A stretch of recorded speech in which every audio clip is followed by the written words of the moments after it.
15મો અધ્યાય પુરુષોત્તમ યુગ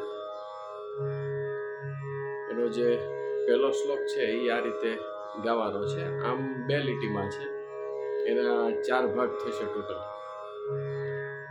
શ્રી ભગવાનુવાચ ઊર્ધ્વમૂલમધઃ શાખમસ્વત્થં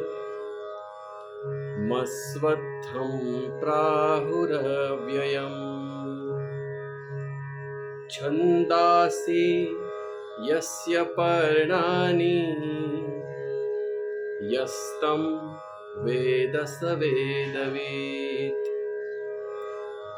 આખો જે શ્લોક છે પેલો, ઊર્ધ્વમૂલ મધ શાખ, આ પહેલો વિભાગ છે. પછી મશ્વત્થમ પ્રાહુરવ્યયમ, આ બીજો ભાગ છે. છંદાસી યસ્ય પર્ણાની, આ ત્રીજો ભાગ છે.